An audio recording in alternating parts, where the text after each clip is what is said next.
Salam budaya, Rahayu, Rahayu, Om Swastiastu.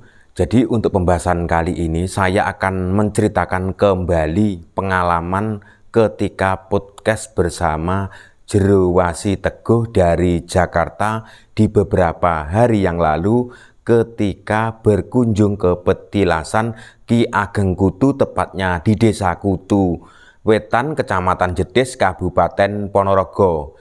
Jadi saya sengaja mengajak Mas Teguh tersebut ke petilasan Ki Ageng Kutu karena di situ mulailah peradaban Kabupaten Ponorogo dan juga banyak kisah dan cerita yang menarik dan perlu diketahui oleh masyarakat pada umumnya.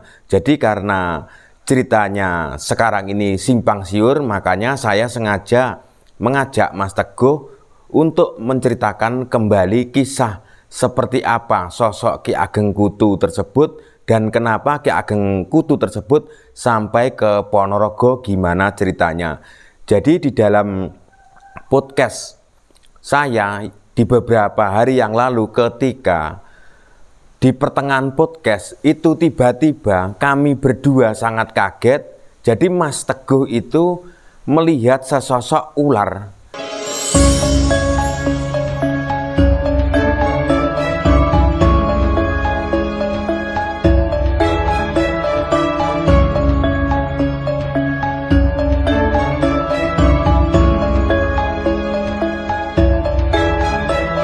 Di depan tripod atau depan kamera saya. Tapi karena kami berdua waktu itu sedang melakukan wawancara atau menceritakan kisah-kisah tersebut, jadi tetap dilanjutkan tanpa mengganggu ular tersebut. Terus kemudian di beberapa menit kemudian ular itu pergi. Mas Jero Wasi Teguh, dalam pertanyaan saya, mengapa ular itu tiba-tiba datang dan ular itu setengah berdiri seperti ular kobra, seperti itu. Kemudian Mas Teguh menjawab, jadi sebelum kita berdua memasuki petilasan tersebut, kami berdua dengan caranya Mas Teguh ibaratnya kulon nuwun, saya juga mengucapkan kulon nuwun tersebut. Mungkin cara Mas Teguh dan saya itu mungkin berbeda tapi tujuannya sama. Jadi setelah Mas Teguh melakukan ritual-ritual tersebut, di akhir ritual itu Mas Teguh sempat meniup kerang beberapa kali, dan itu kata Mas Teguh menyebabkan hewan seperti ular itu ada kaitannya dengan jenis kerang tersebut. Makanya ketika mendengar tiupan kerang tersebut atau suara-suara tersebut, itu akan ada ular tertentu yang akan mendekat seperti itu. Contohnya seperti suara trompet yang ada di India, itu bisa mengendalikan ular. Mungkin tidak jauh berbeda seperti itulah ya dalam ceritanya Mas Teguh mengenai tentang Ki Ageng Kutu atau Ki Surya Ngalam atau bisa disebut Ki Ketut Pujangga Anom, itu berasal dari Pulau Dewata, Bali. Jadi ketika di era kerajaan Majapahit, itu kerajaan Majapahit tersebut punya sebuah bawahan atau sebuah wilayah taklukan dari Majapahit yang ada di kerajaan Bali tersebut, dan di situ ada salah satu seorang prajurit lah istilahnya seperti itu, karena punya kelebihan dan juga punya kesaktian dan juga punya prestasi bagus, makanya dibawa ke Majapahit. Nah, dalam cerita ini di akhir-akhir runtuhnya Majapahit, jadi di Wengker tersebut yang sekarang bisa disebut Kabupaten Ponorogo itu adalah pada zaman dahulu adalah masih bawahan Majapahit. Jadi sisa-sisa detik terakhir kerajaan Majapahit yang ada di Wengker yang sekarang menjadi Kabupaten Ponorogo.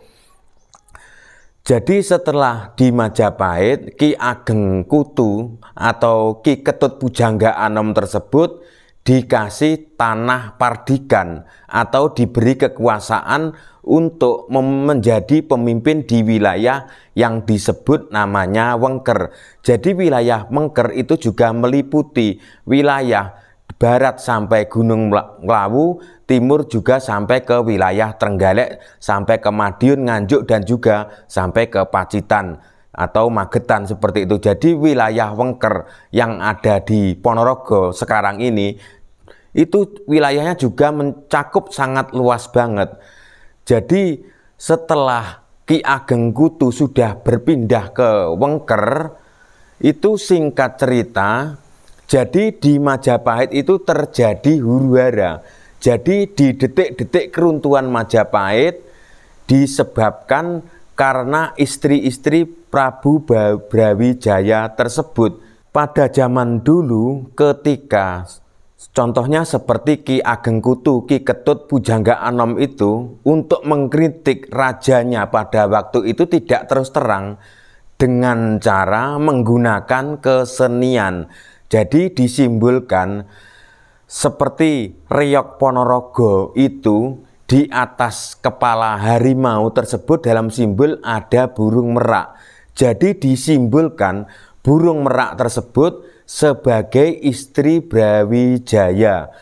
Dan untuk harimau itu sebuah keperkasaan atau seorang simbol raja atau punya kekuasaan yang luar biasa, diibaratkan sebagai harimau pada waktu itu. Jadi Ki Ageng Kutu atau Ki Ketut Pujangga Anom kemudian inisiatif mengkritik rajanya supaya tidak kalah dengan istrinya dengan cara membuat kesenian yang sekarang disebut Reog Ponorogo tersebut. Dan Ki Ketut Pujangga Anom itu juga ikut dalam kesenian tersebut. Dia sebagai, kalau sekarang itu menjadi Bujangganong ya, menurut Mas Teguh katanya karena lidahnya orang Jawa itu memang agak berbeda dengan orang-orang yang ada di luar Jawa maupun luar pulau Nusantara pada waktu itu, makanya menyebutnya Bujangganong. Padahal Ki Ketut Pujangga Anom seperti itu ya.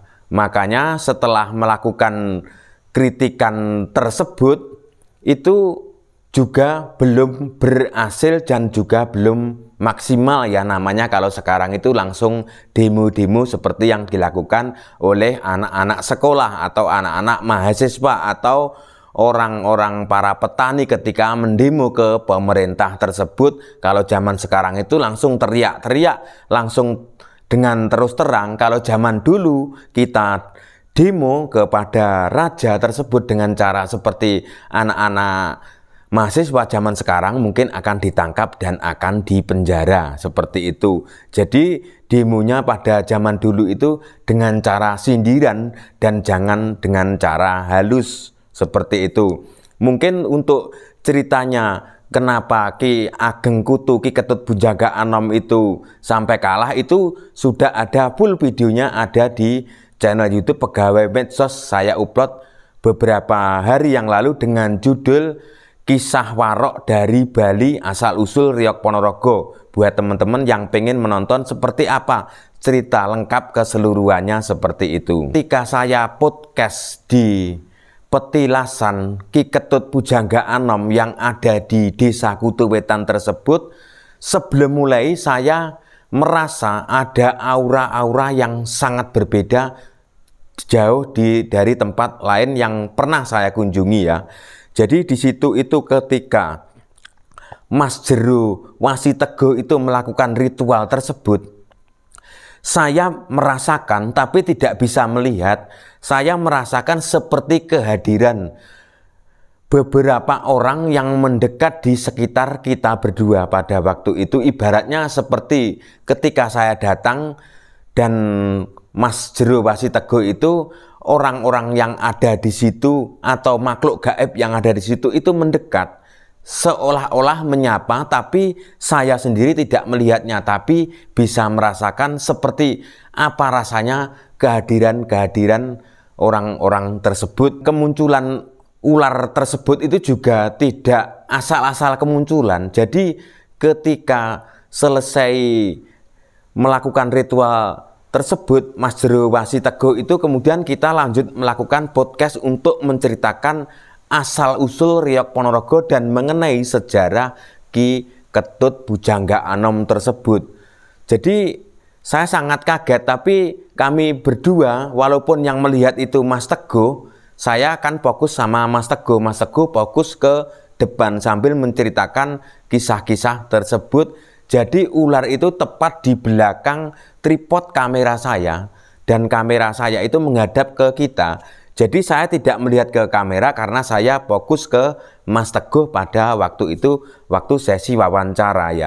Dalam cerita tersebut Ki Ketut Bujangga Anom itu memang benar-benar dari Bali ya pada waktu itu. Dan dalam kesimpulan dalam cerita saya kali ini, saya menyimpulkan sebagian orang-orang Ponorogo, ya mohon maaf jika kata-kata saya ini salah, sebagian adalah keturunan dari Ki Ketut Bujangga Anom. Bisa mungkin dan juga bisa tidak, orang-orang sebagian yang ada di Ponorogo itu masih keturunan dengan orang-orang dari Bali. Dan sebagian lagi keturunan dari Bathara Katong. Jadi sebenarnya Ki Ketut Bujangga Anom atau bisa disebut Ki Ageng Kutu tersebut sama-sama dari Majapahit. Tapi kalau Ki Ageng Kutu itu asli keturunan antara Jawa dan juga Bali. Tapi kalau untuk Bathara Katong keturunan dari Jawa, kalau tidak salah dari Campa atau Kamboja. Kalau tidak salah untuk penyebutan asal-usul riwayat Bathara Katong, karena suami Prabu Brawijaya itu juga banyak selain dari Jawa juga ada dari luar negeri. Contohnya seperti Kamboja, seperti itu. Makanya sebagian lagi keturunan orang-orang yang dari Ponorogo itu adalah keturunan dari Bathara Katong, sebagian dari keturunan dari Bali. Dan untuk mengenai status Ki Ageng Kutu, Ki Suryangalam atau Ki Ketut Bujangga Anom disebut dalam yang diceritakan Mas Teguh tersebut mengatakan dari kerajaan Bali pada waktu itu bisa kemungkinan dulunya juga keturunan dari Jawa atau keturunan dari Bali sendiri, seperti itu ya. Karena ini ceritanya sudah beribu-ribu tahun yang lalu. Jadi walaupun kita orang zaman modern, kita itu jangan sampai buta yang namanya sejarah, buta asal-usul kita, siapa jati diri kita dan siapa leluhur kita, seperti itu. Makanya orang Jawa itu yang merasa sejak zaman dulu sampai sekarang masih punya ikatan spiritual antara Jawa dan Bali. Mungkin orang-orang zaman sekarang mungkin sudah tidak mempercayainya, tapi orang-orang di zaman sekarang masih mempercayai kalau antara Jawa, Bali dan Lombok itu punya ikatan spiritual. Asal-usul Riok Ponorogo tersebut itu berawal dari kritikan sindiran untuk menyindir raja yang ada di Majapahit waktu itu ketika diambang kehancuran. Jadi ketika Majapahit runtuh itu, kekuasaan Majapahit seperti Wengker itu masih eksis pada waktu itu, masih berjaya. Jadi kerajaan Majapahit itu untuk pemerintahannya pada waktu itu diambil oleh Demak. Ya, seperti itu, dialih oleh Demak. Tapi untuk Wengker, karena Wengker pada waktu itu masih bawaan Majapahit, jadi masih bertahan, belum mau tunduk dengan Demak pada waktu itu. Pulau Jawa, di seluruh mulai Jawa Timur sampai ke Jawa Barat, dulu ketika saya melakukan penelusuran, saya banyak masih menemukan situs-situs arca budaya orang peninggalan zaman dulu yang masih diuri-uri oleh warga sekitar maupun yang sudah tidak diuri-uri atau terbengkalai, sudah tidak ada yang merawat, seperti itu. Jadi dalam kesimpulannya, dalam penelusuran waktu saya dulu itu, saya menyimpulkan bahwa orang-orang yang ada di Pulau Jawa itu banyak sekali yang menganut kepercayaan Siwa Buddha menurut banyak versi dan juga cerita turun-temurun dari warga sekitar yang saya temui. Contohnya lagi di situs Wonototo yang berada di desa Bangsalan, Kecamatan Sambit, Kabupaten Ponorogo. Di situ ada situs Siwa Buddha, dan menurut Mas Jero Wasi Teguh itu mengatakan bahwa itu di era Mataram Islam. Ki Pujangga Anom yang berada di Desa Kutuwetan, Kecamatan Jetis, Kabupaten Ponorogo, itu tempatnya, lokasinya itu di tengah area persawahan warga ya. Tempatnya sangat sejuk dan dingin. Buat teman-teman yang orang-orang Ponorogo yang belum pernah berkunjung ke sana atau orang luar dari Ponorogo, itu tepatnya tidak jauh dari Pasar Jetis Ponorogo. Ki Ketut Pujangga Anom pada zaman dulu itu terkenal kesaktiannya yang luar biasa, karena juga banyak selain kesaktian dalam tubuhnya juga punya benda pusaka yang ditakuti para musuh-musuhnya pada waktu itu. Jadi untuk makamnya Ki Ketut Pujangga Anom atau Ki Surya Ngalam tersebut di Ponorogo tidak ada.